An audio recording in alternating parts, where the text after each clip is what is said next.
Middle and high school students will return to class after nearly 1 year of online learning. Joshua Robinson is joining us live this morning from North Central High School with what will look different as students enter the classroom. Hi, Joshua.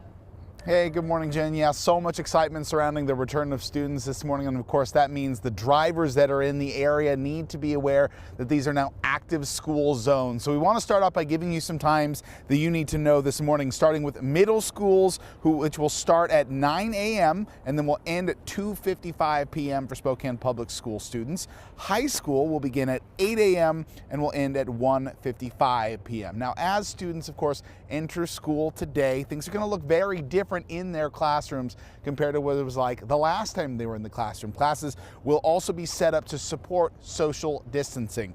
So here's what some of those social distancing measures are going to look like as we take a look at some video from inside of Ferris High School. As you can see, desks are 6 feet apart. There are also 2 lane directions that are now marked in hallways, and there will be assigned seating at lunch.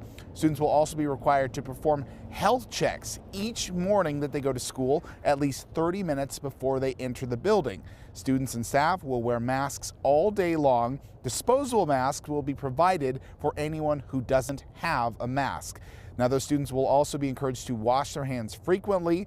High touch areas will also be cleaned frequently throughout the day, and students showing any symptoms will be sent home. Now, we did have a chance to reach out to a high school student from North Central to really check out their excitement about returning back to the classroom. I'm like super pumped to be able to see all my teachers in person, because some of them I've never met in person. So it'll be nice. I'm so excited to go back because my motivation will kind of grow back, because then I'm like in the class and I have to do the work.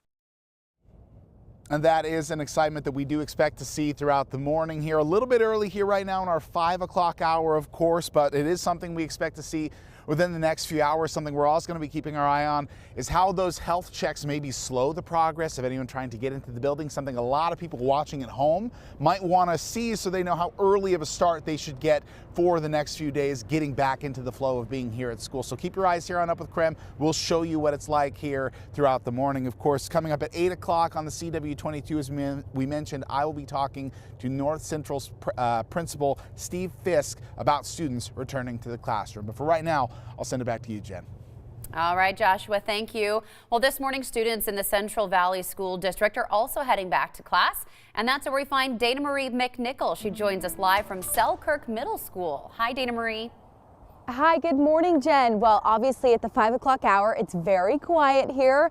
We're the only cars in the parking lot, but that's so quickly going to change this morning as students come here on campus. Now, Central Valley is also on a 2-a-day AB schedule.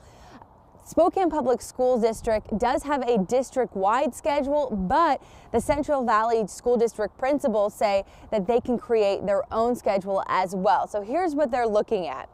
We are seeing video from earlier this year students returning to Ponderosa Elementary, just note for that video. But here at Selkirk Middle School, students will arrive at 8:30 this morning. There are 4 cohorts split into 2 groups. One will go in person Monday and Thursday, the other Tuesday and Friday, and then Wednesday, every student is online. All Central Valley District parents will be contacted directly from the school to pick up their child if they are exhibiting COVID-19 symptoms.